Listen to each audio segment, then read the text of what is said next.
Welcome to another edition of TM3 Impact. Today I have Dr. Ramon Garza III, founder of Dr. Garza's Plastics, and I am super excited to have you on TM3 Impact. Welcome. Thank you. Thank you. I'm excited to be here. It's something I've always wanted to try to do is being on a podcast. I listen to lots of podcasts, and this is So this is the first one? Yeah, very first one. Yeah. Well, that's going to be the best. I hope so. The first one is always the best one. Okay. So tell me your San Antonio story. How did you come to live in this amazing city? Cliff Note version. Cliff Note version. So I'm from Texas originally, born and raised in Corpus, and I did my training in lots of different places.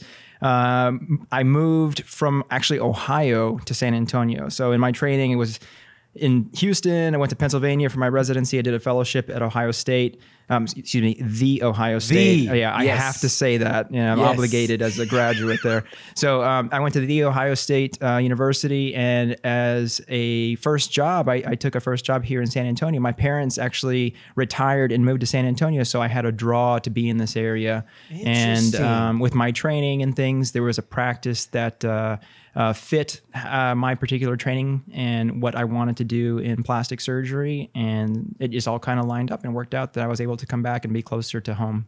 To where your parents are, because they're here. My parents are here now. Yeah. Okay, that's really interesting. So, were your parents military? Did anything bring them? What brought them to San Antonio? Probably my brother. So my brother was living here. He went to UTSA. Okay. And so he left Corpus, came here to UTSA, and was working here. And when my parents retired, they wanted to be closer to. It's just me and my brother. Yeah. Ricardo, and he's living here in San Antonio. So they wanted to be closer to one of us, and he was the closest. I was living in Pennsylvania, and they weren't going to pick things up and move to Pennsylvania. So. Nobody wants to move to Pennsylvania. And I had a really nice time there. I met some really nice people, but it is cold. It's cold. And Yep. I really had like the seasonal affective disorder. I didn't really believe in that before moving up north, but man, it affected me. And I had a hard time with that. And I was like, man, there's no way I can live up here because you don't see the sun for like months, and it just is tough. That would be really, really tough. Yeah. Okay, so you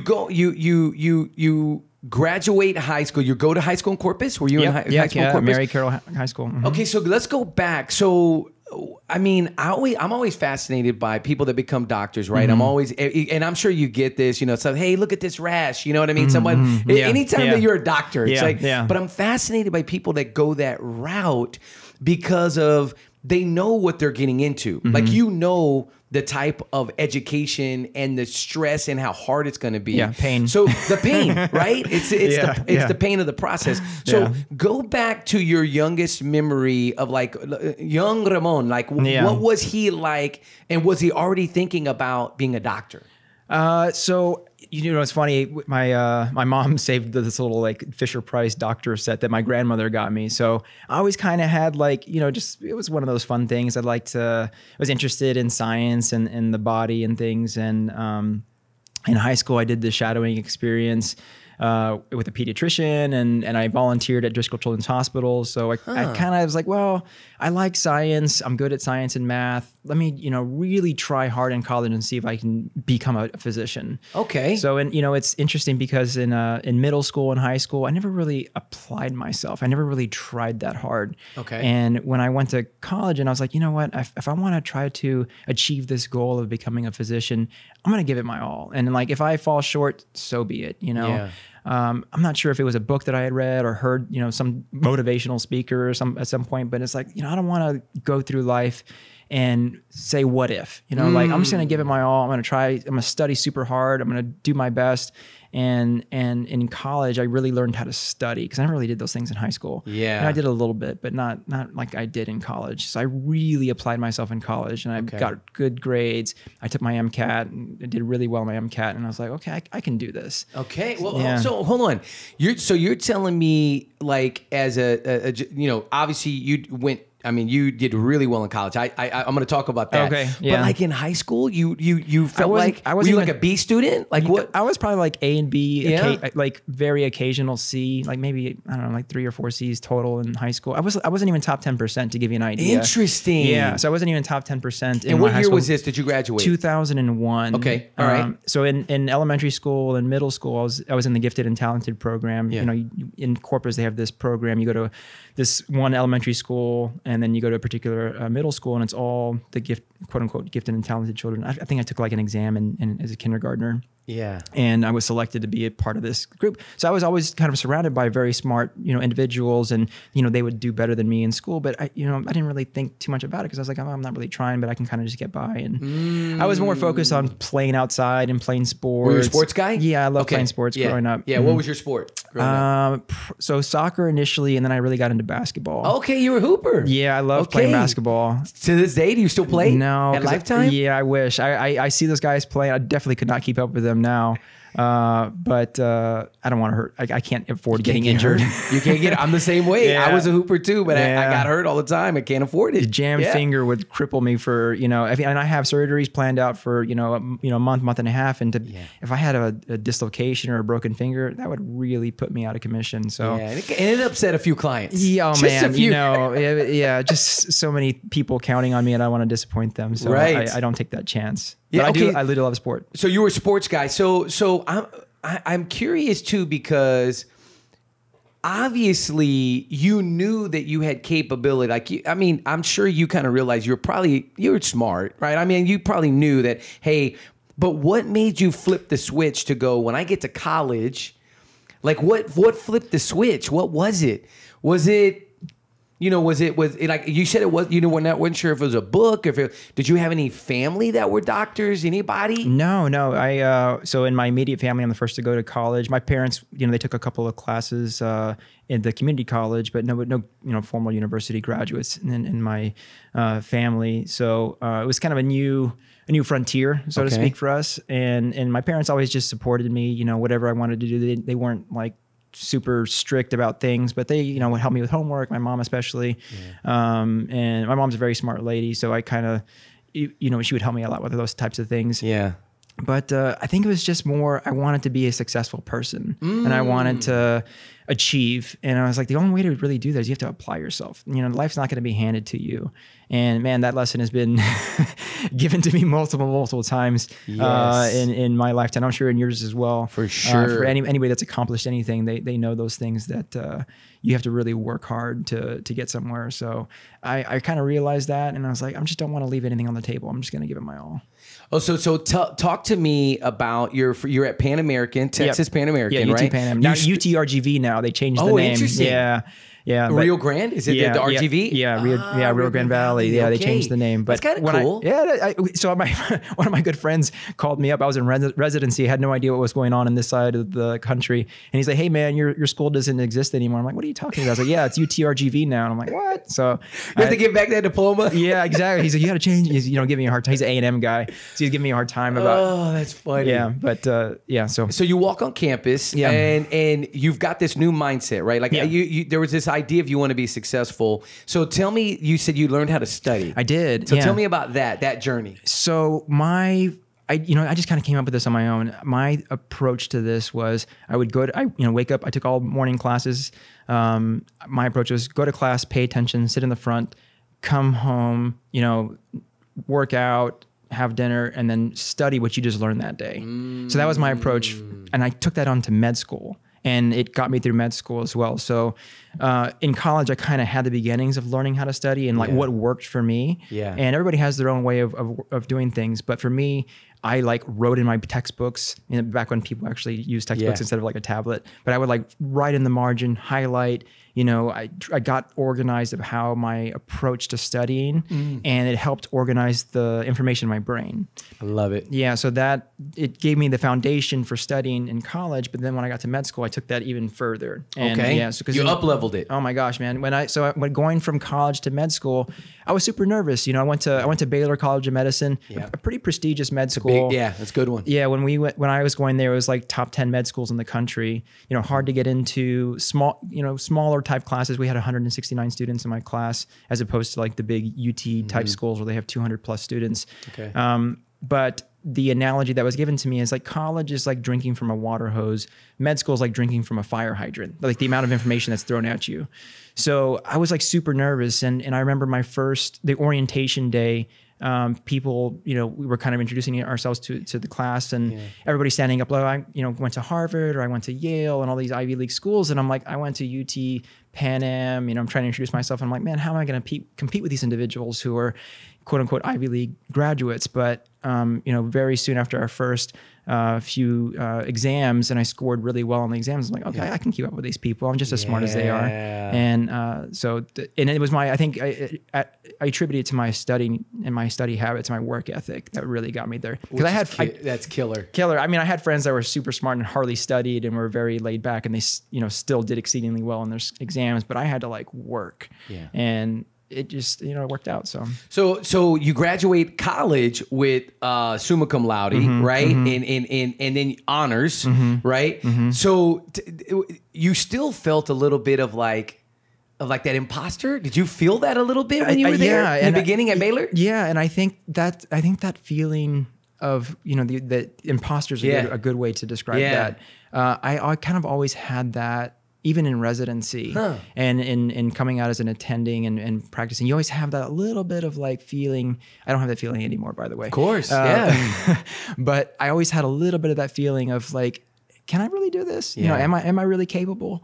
And as you have more experience and you have accomplishments come under your belt, then you're like, I can't do this. And so you get that affirmation of that your skill sets and education and background and all those other things, you're capable. You're capable. What would you tell, you've got my son is about to start 8th grade, right? I've got a 14-year-old. And if you were to go back and tell your high school self, right? Like, hey, if I had known this, preparing for what you were about to go on, your medical school, everything, like what would you tell your high school self that you would want all high school, middle school kids to know right now, like about their schooling and about work? For the schooling, I think independent learning is important. I think so. Like I was able to get by in school because I was essentially kind of spoon fed. Like in high school, you have teachers. I was fortunate that I had good teachers also. And from elementary, through high school, I was surrounded by teachers that were good. I took the AP classes, so I was also surrounded by smart individuals, and. I think that's just a function of like the public education system. There's a lot of spoon feeding of education, but I think I would have had an easier time learning how to learn if I had started that process in high school and learned how to do independent learning. Reading the textbook, taking notes, teaching myself, things. For very challenging things, I sought people. I wasn't afraid to go to like a tutor in college. There was a great tutor at UT Pan Am. His name was Mike Heat. Awesome dude. Shout out to Mike Heat. Yeah, I have no idea if he's still there, but he was awesome, man. I had a really good experience with him. He would help us with our physics and like kind of complex things, organic chemistry. Just smart dude, but had a knack of like making concepts easy to grasp or easier to grasp because they're not particularly easy, but easier to grasp for students. So when I actually got further on in my training, I started tutoring in chemistry and things. Okay. But I think starting with the foundation of learning how to do independent learning in high school makes the transition to college easier. So talk. I'm going to take it a little deeper. So when you say independent learning, do you like go a little deeper with that? What do you mean by that? For like, because again, I'm thinking about my son, right? I'm thinking about all his buddies in the school, or as he transitions into high school. So what does that look like? For me, it was, reading the textbook and interpreting the textbook in my own brain and processing it and having it make sense in my mind. So like, as an example, for physics, because physics is tough stuff, or math, for example, when you're in school and the teacher does it and you're watching them work through a problem, you're like, oh, that's easy, I can do that. But when you go home and you're working through the problems, particularly actually math, I think probably math is, they say it's the purest science, and it is because it's absolute. But there was like calculus problems where I would like try to work through. And I remember in college working through this calculus problem that I could not get. I woke up in the middle of the night. I like dreamt the solution. I woke up, I had to like write it down on my notepad. I'm like, I figured out how to do this. I figured out what I was doing wrong. Because I was like, thinking about it. But that's like the independent learning that like, even though I'm not going to use calculus, it's teaching my brain how to think and how to problem solve and how to like reason and things. So even though like, you know, calculus or all those other things that you're not going to use in everyday life, they're still important to know, and because they're going to be useful at some point in the future in your problem solving abilities that you need. 100%. And I look, you know, it's interesting you say the independent part, because there'll be times where my son he'll be thinking about something and he'll start like asking questions. Well, what about this? You know, for one period of time, it was drop shipping. It's like, how do I drop ship? He's like, Dad, I want to make some money. I was like, but why do you want to make money? Like, well, you know what I mean? Like, what's the purpose? Anyways, but the independent part that I'm hearing from you is you seeking on your own to make the information and synthesize it for yourself. Absolutely. Yep. Don't just rely on what the teacher's saying in their notes. Go synthesize and gather that information and then synthesize it for what it means to you. Is that what I hear you saying? Yeah, exactly. I love that. I love that. So then talk about, was that what you started doing in medical school?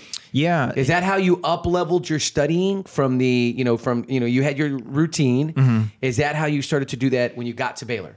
So when I got to Baylor, I think that process was already established. What changed for me is that going home and studying went up to the nth degree. Okay. So I'll tell you what my approach to med school studying was: go to lectures in the morning, reread the notes that I was just given. And so every day you got a ton of information, right? So every day was from 8 to noon. It was classes, and in the afternoon you head off to study. So 8 to noon classes, have lunch, independent study, workout, and finish independent studying, all the information that we reviewed from that day. So how many pages would you say you got in notes, in a day? Oh man, it'd be hard to quantify. Like 200, 100 a day? Probably like 150. 150 a day. Yeah, so you're rereading, and the notes that are given, you're watching this lecture, and man, I had awesome professors at Baylor, like fantastic people, super passionate about what they were doing, and so you had these fantastic lectures. I would review my notes that I took during lecture, reviewed the notes that were given to me each day, and at the end of the week, Saturday and Sunday, I reviewed everything from that week. Again.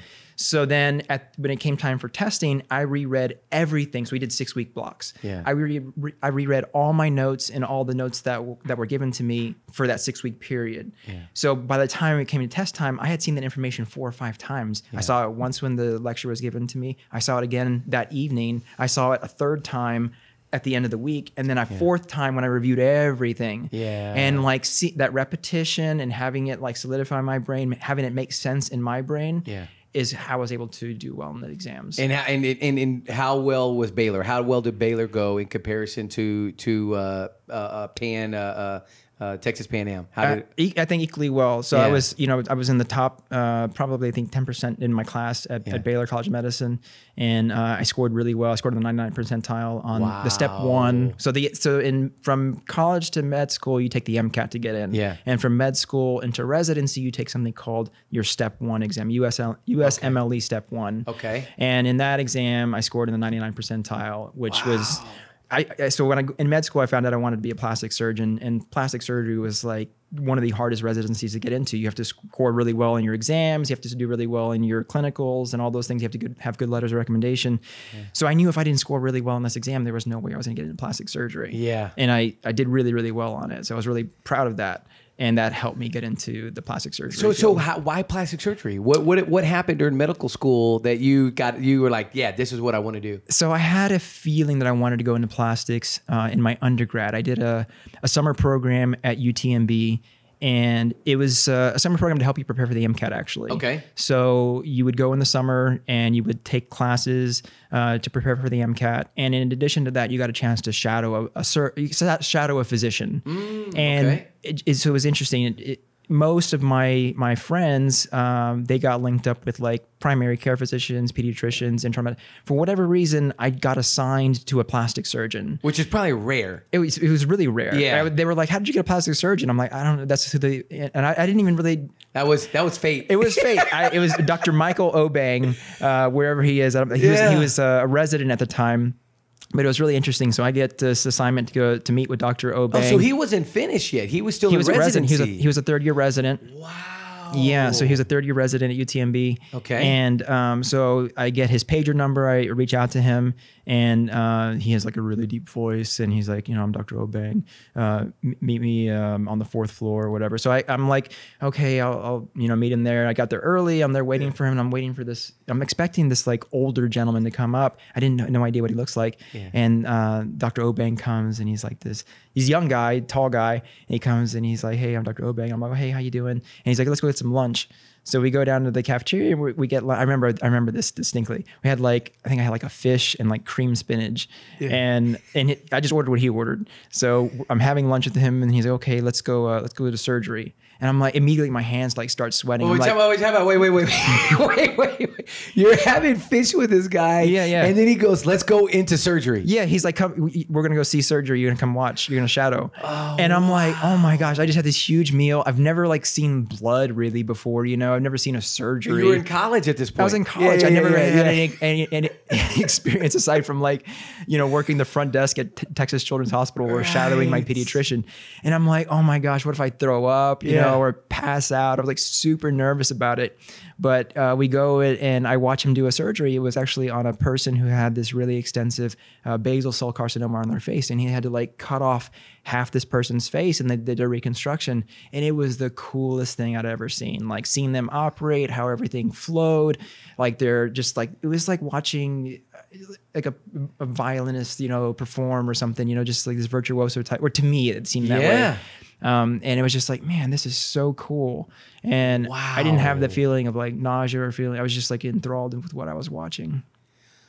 Okay. Wow. Like your first surgery room experience is plastics. Yeah. Again, super rare. Super rare. Yeah. And then you see him basically remove. It was a tumor. Yep. Skin cancer. Was it underneath or was it skin cancer? It was skin cancer. It's a person, a homeless individual who let this. So basal cell is typically pretty indolent. If you catch it early, it's very treatable. Yeah. This person didn't have access to medical care, let this go on for a period of time. Yeah. Finally sought care when it was beyond, what could be easily treated. So they had to have a very extensive surgery and a very extensive reconstruction. But I didn't know any of these things at the time. I'm just like watching this person cut on this person's face. But that was my first exposure to it. So after that, I was like, man, I like being in the OR. Yeah. Plastic surgery is cool. That's what I want to do. So when I went to med school, I'm like, I have this idea. This is what I want to do. Yeah. And then in med school, I really enjoyed med school. I loved learning about everything. I loved learning about the physiology, the heart, the lungs, the kidneys. All those things were super interesting to me. Neuroscience was very interesting. Allergy and immunology, I still find fascinating.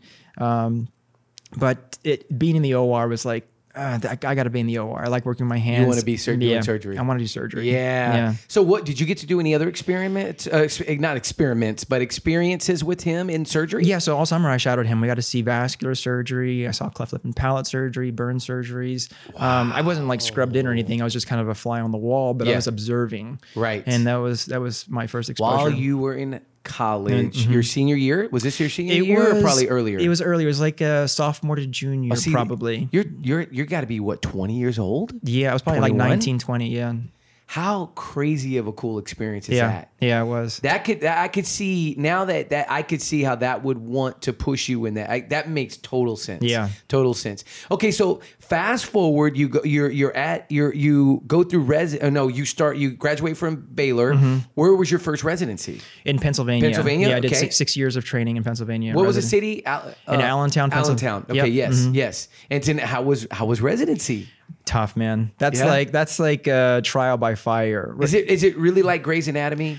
I mean, come on. I didn't really watch Grey's Anatomy, so I can't tell you. Does everybody ask you that? They did, and so they would always ask, like one of my co-residents would always say, yeah, it's kind of like Grey's Anatomy, but with way less sex. Yeah, exactly. Nobody's hooking up in the call rooms, or maybe they were. I wasn't. I was like working too much. But it's we'd get to the hospital at 5:30. We'd round. You do surgeries. As an intern, you don't really doing too many surgeries, but you're rounding, you're taking care of patients. You're occasionally going to the operating room, but you're mostly just taking care of patients. You rounding in the evening time, you're running the list with the team to make sure all the orders are taken care of, labs are followed up on, patients are tucked in, nurses are tucked in, and then you're leaving the hospital and it's like 7:30. And so you're 5:30, 7:30. Wow. Then you have to like go home. 5 days a week? Oh yeah, and then sometimes, so then you go home, you eat dinner, then you're studying because you have a lecture the following morning. So you have to like prepare for your lecture because you're going to get asked questions and embarrassed if you don't know the answers to these questions. Are you teaching it or okay? Yeah. So usually the chief residents or one of the attendings is covering a topic, and you have to get there. So you round at 5:30, then you go to lecture. 5:30 in the morning, then you could go to lecture from 6 to usually 6:45. You're at lecture, and you're getting asked questions. And usually the interns are getting picked on because we're the most junior person. Yep.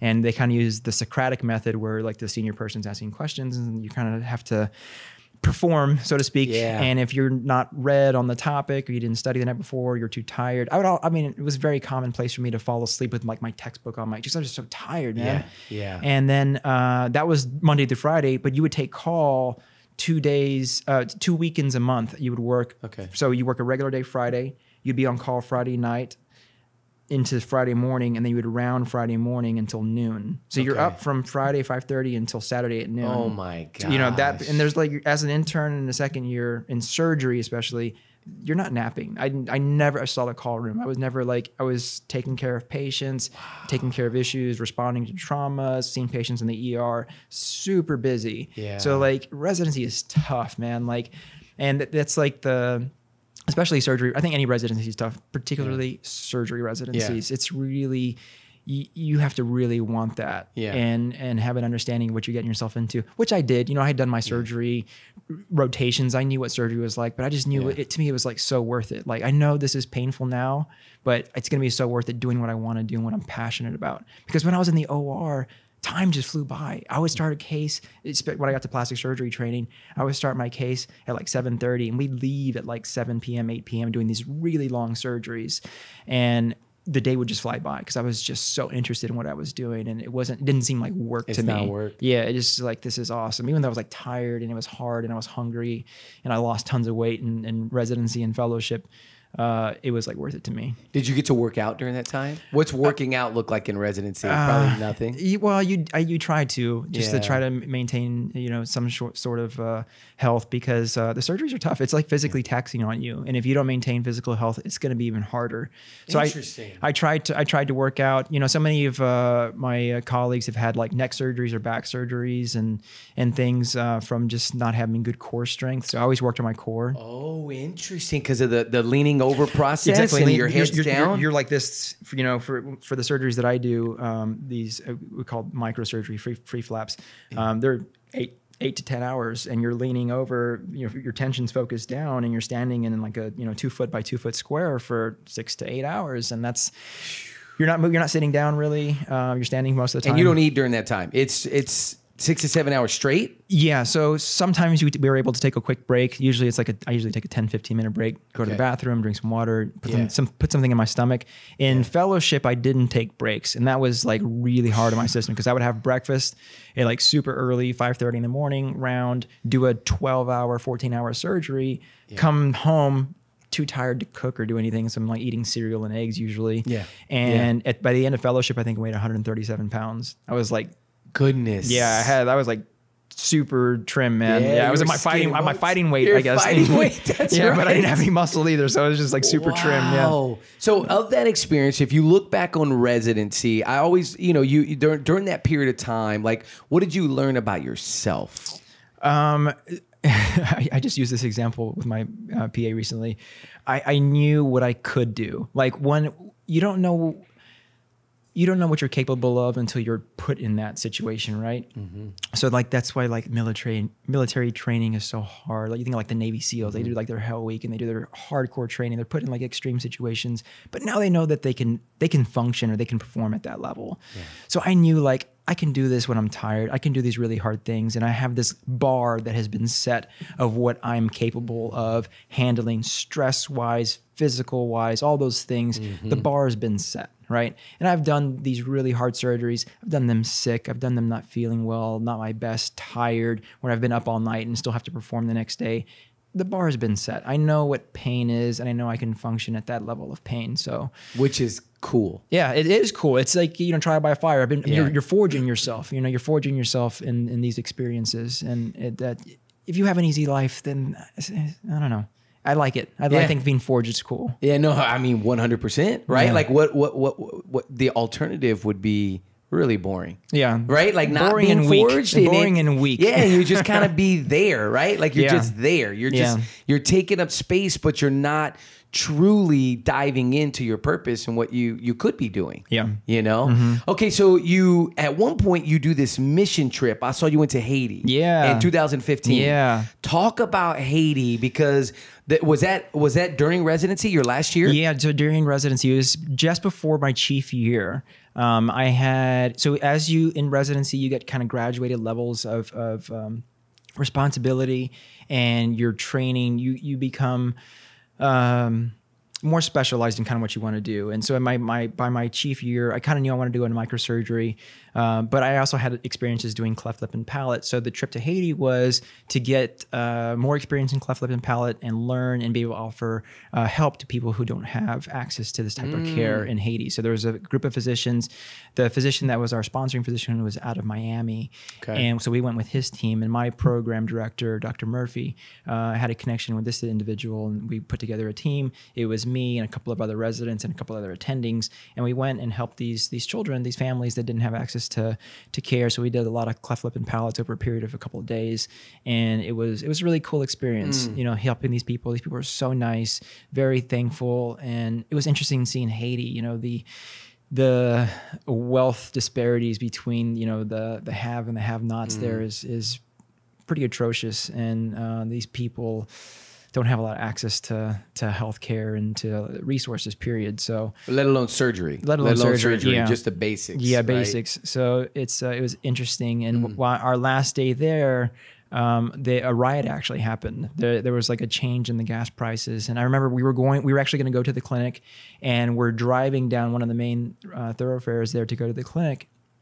And we're in like this Land Cruiser, this kind of military style Land Cruiser. All of our escorts had like military style weapons. And in the place that we stayed, there was like military type guards with like fully automatic type weapons standing guard over the area. And it's like, oh, this kind of makes us a little uneasy. But we were assured everything was safe. And it was, you know, I didn't have any bad experience except for this riot. So we're driving down this street, and we see all these cars like coming the wrong way. This is a one-way road, driving the wrong way. And I'm like, what's going on? And our driver is still persisting, going in the same direction. I'm like, hey, you know, everybody else is going the wrong way. Should we turn around? Like, what's going on? And then we get to the area where the riot was happening. They started throwing rocks at our vehicle. And we weren't in like any really real danger, because it was just like rocks. But you know, it was uncomfortable. Everybody was like, it was a high tension situation. Because we're just like, what's going on here? Yeah. And so we turned around and they actually took us to the airport. So. And then were you all done at that time? Were you that was the end of it? Yeah, we had this like one thing. We weren't doing any surgeries that day. It was kind of like a checkout type thing,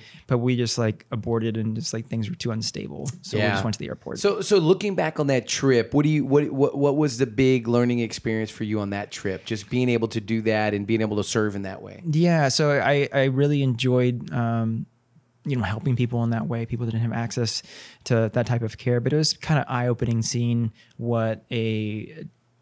how other people live. I never experienced anything like that before. Had you ever been outside? You've been outside of the U.S.? I had been outside of the U.S., but to like really developed areas. I'd never been into an area that wasn't like developed like that. So that was very different experience for me, and seeing that and seeing just like, man, people are nice. You know, there's just like, they have good hearts here. So that was cool. Interesting. So now you are in San Antonio. Been in San Antonio now. How long? How long have you been living in San Antonio? 7 years. Yeah, 7 years. I moved here in 2016. Started your practice. You've been in plastics now since what? 2016. 2016. Yeah. And so now you start your practice on your own. Yeah. So talk about that process of opening your practice in 2022. You've been doing it since 16, but talk about that practice, because we have a lot of entrepreneurs that listen. Yeah. So I'm always curious to get like, hey, tell us that process to get your business off the ground. Man, where do you start, right, with starting a practice? There is a lot. It's not something that's unsurmountable. You can do it. One of my uncles has a business in Corpus, and he told me, he's like, get a good attorney, get a good banker, and get a good CPA. Those are your foundation to your business. That's right there. Write that down. And that's a great advice. And that's who has helped me, or those people. So I went with a bank. I met with a couple different banks. I went with the Bank of San Antonio. I wanted to kind of go local, and the team there has been awesome. Shout out to Maria and Monica. And the rest of the team there. So they've been really helpful, helping me secure loans and things, and getting things set up from that standpoint. And then I have a CPA who has worked with physicians and things. And so he's been very helpful to me. And then my attorney group, they specialize with physicians. So I've kind of leaned on them in the process.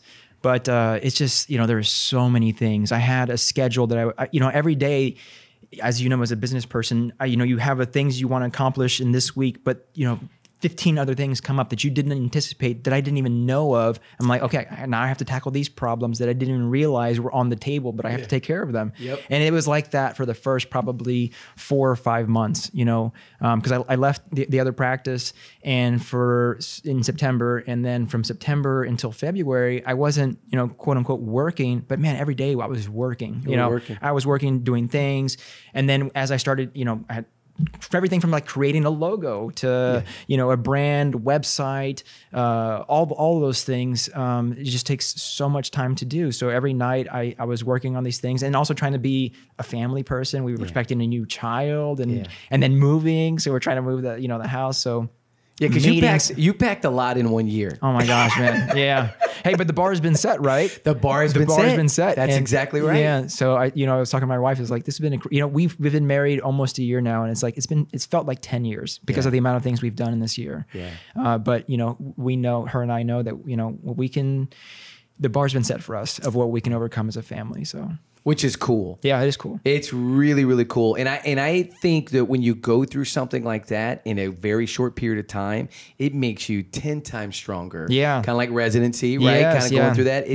It makes you stronger as a couple. My wife and I have been married 23 years. Congratulations. Yeah, it's amazing, And when we started Luxury Home Magazine, those first 2 to 3 years, were really, really tough because you're trying to build this business from the ground up, and it just feels like every day you're in it. Have you ever read the E-Myth? Have you read this book? It's called the E-Myth. It's the entrepreneurial myth, and it's a basic book about becoming an entrepreneur. And what people miss is they think that, oh, I'm really good at this, let me go start this business. And then they go start the business only to figure out that they just created a job for themselves. And it's like, well, I have this job, but wait a minute, I was working over here, but now and I had a job, and now I'm just working this job over here,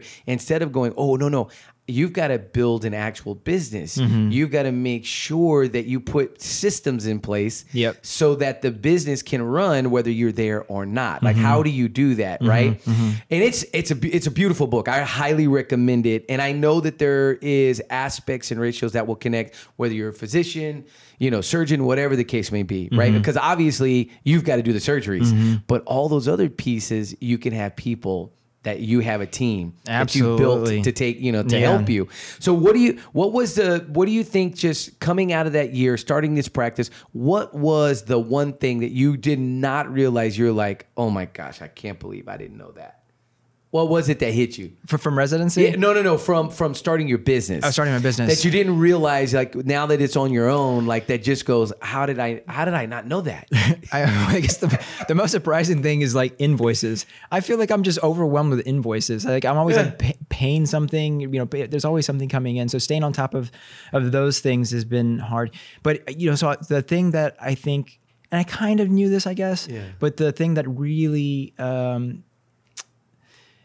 helped me understand what it takes to be a good business person was I read this book from Good to Great. I think that's a good one. Jim Collins. Yeah, Jim Collins, right. Surround yourself with good people. So that was like, I was like, I know I can do the surgeries. I know I can take good care of my patients, but I was like, okay, I'll hire a team, I'll hire staff and I'll bring a team on. But when I read that book and I started really thinking about it, I was like, I really have to surround myself with good people. Man, I have great people. My people are awesome. That's good. Yeah. Shout out to Heather and Rebecca, and Nicole and Franny, who's been helping us. They are just fantastic. They take really good care of our patients. They help me get the systems in place, which you said earlier. Yes. Having the systems, and so I'm just like, it's Dr. Garza plastic surgery, but man, it's the team. It's like team. Yeah. So whenever I talk about the practice, I always say us. I never say me or I. It's like us, because it's them. It's all of us that which is critical. Practice. Yeah. Which is critical, because without the us, if it's just you, it'd be really difficult. Oh man, you can't do what you can't do it. It's impossible. Yeah, I could technically do these surgeries. I could technically do the things, but I can't run a practice. You can't do it all. You can't do it all. Yeah. So now when you as you're running your own practice and you see these TV shows, because there's all these plastic surgery TV shows, and I don't know why whenever I'm on vacation and I'm just turning on the TV, those shows just seem to pop up. I don't know why, but have you ever seen any of these shows? No, have you heard about them? Of course, I've heard about them. I never really watched them. We only have Netflix and Amazon Prime, so I don't watch a lot of TV. Yeah, we don't have a lot of time to watch a lot of TV. Yeah, no, there's very, very little time. But I'm always in. Here's what I'm intrigued with, right? Like I'm intrigued with the. As you do this business, because you're in plastics, like how do you deal with the client that comes in that is like, I don't like this, and you're from a perspective of, obviously it's all subjective, right? They're not liking what they see, but as a doctor, you're looking and you're going, this is a beautiful person. This person is like, how do you? I've always wondered, how do you help them really kind of walk through that? Yeah. Because obviously there are people that are addicted to plastic surgery. Yeah. They're addicted to that. So how do you walk them through that? Because I know it's like a delicate line. It is. How do you do that as a doctor? It's tough. It's not something that's really taught. It's through experiences, and you have to be that type of person to really hear somebody, really listen to somebody. So that's one thing that we pride ourselves in our practice, is really listening to what our patients' concerns and goals are. So if somebody has a result that looks great and they're still like unhappy, thankfully that's a somewhat rare occurrence. I just try to point out like the positives and show them pictures of before and after, so they can see like how good things are. The other thing is I'm pretty careful on who I operate on. If somebody has body dysmorphia and things, I'll tell them like, I don't think I'm your surgeon, or I don't think a surgery is going to help you, because it can make a situation worse, and then you've operated on them and maybe they perceive that you've hurt them or they're not happy. And I never want that situation. I always want my patients to have a positive outcome, a positive outlook on what we've been able to accomplish. So you have to be careful with the patients that you operate on. For my practice, we're essentially 50% reconstruction. I do breast cancer reconstruction and 50% cosmetic. So the breast cancer patients, that's kind of my passion is breast reconstruction is what I really enjoy doing. Yeah. But they're going through a really hard time in their life. So that aspect hasn't been, it doesn't really come up too often with my breast cancer patients. With the aesthetic patients, again, choosing your patient correctly and making sure that the patient is they're mentally in the space where they can have a surgery and have a positive outlook on that result is crucial. That makes total sense. Now, from the X's and O's of running the business, is there one part of it that you just go, man, this is the part that I enjoy the most of the X's and O's of running a business?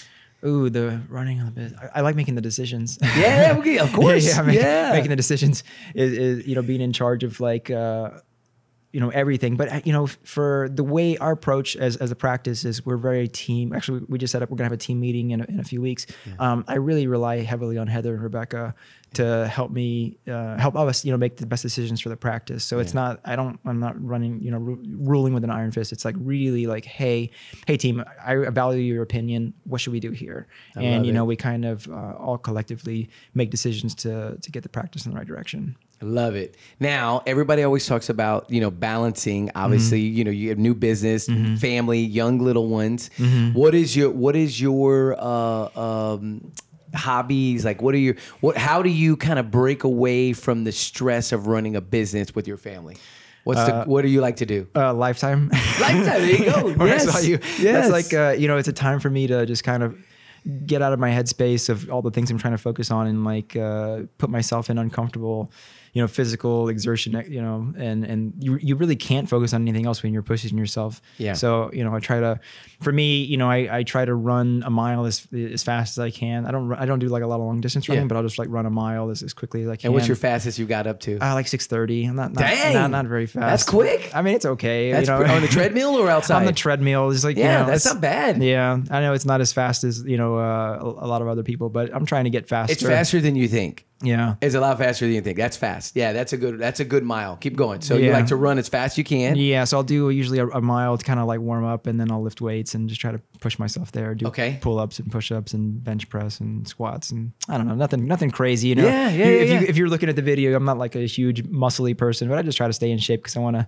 play sports with my kids when they get older. That's the key. Yeah. Yeah, that's the key. I've got a 14-year-old, so he wanted to play basketball last night. Okay. So we went to the basketball court, and I was teaching him how to defensive slide. You remember when the coach would, yes. you would do this? Yeah, another little shuffle. Of course, I had him doing machine guns. He's never done machine guns. Remember machine guns where you kind of you have to do your feet real fast? Yeah. So he's doing machine guns, and I just have this flashback to like high school basketball. Yeah. And in my mind, I'm just going, I mean, I can't even begin to remember how many times I did this drill where you're there and the coach would blow the whistle and he'd have the ball this way. And you're running back and forth. Yeah. And you got to keep your feet. But I sat there and I was just thinking about it. It's like, if I don't take care of my body, like I can't even, because I had just finished playing golf. Yeah. So I'd played 9 holes of golf, and he wants to go out to the court to go shoot. And I'm thinking to myself, like, you're in shape. Like, you can go, like, I'm fine. I just played 9 holes. It's not like I walked. I was in a cart. So let's go play basketball. So we went to go play. But you're right. You want to have your body in shape to be able to run with them. Yeah. And you have 2 little ones, right? I have 2 little ones. So my old, so Leona's 2.5, and my son just turned 5 months yesterday. 2 days ago, the 13th. That's so cool. Yeah. So I have one of my cousins, shout out to Berto. He plays basketball with his son. His son is like in high school. And he's still, my cousin's a couple of years older than me. He's in his mid-40s. And he's still hooping. He's still hooping, man. He's out there playing with his cousin. But they have this great connection because his son loves hooping. So he's out there and playing with his son. I'm like, man, I want to do that too. Yeah. I want to be able to do those things. And when he's, my son's 10, 12 years old, I'm going to be in my 50s. I'm like, man, I'm going to be able to have to keep up with 30-year-old dads, maybe. Yes. So I got to stay in shape. You got to stay in shape. 5-minute mile. Yeah, no, that's a good goal. That's a really good goal. Yeah.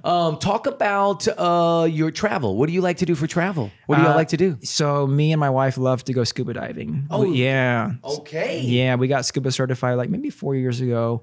And we actually got married in Cozumel. Nice. So that's a great place to scuba dive. Yeah. So we've done that a couple times. And actually the day of our wedding, my wife was like, getting ready, and her parents were there and stuff. So she had the whole getting herself ready. She's like, go do something you want to do. I'm like, I want to go scuba diving. So the day of my wedding, I went scuba diving that morning. Oh, that's Yeah, my dad came cool. out and watched me scuba dive. So it was cool. And Cozumel's like so beautiful. Did you go deep out or just right off the shore? Did they take you out further? Yeah. So Cozumel's so cool because the resort that we stay at is, it's really nice. They have a dive shop on site. Okay. So you just like walk out from your like hotel room and you walk out to the pier and you get all set up there in the little dive shop, and the boat takes you off like 2 miles offshore, and there's beautiful reefs. It's like a really quick trip. So it's something like 20-minute boat ride from the dive shop. Okay.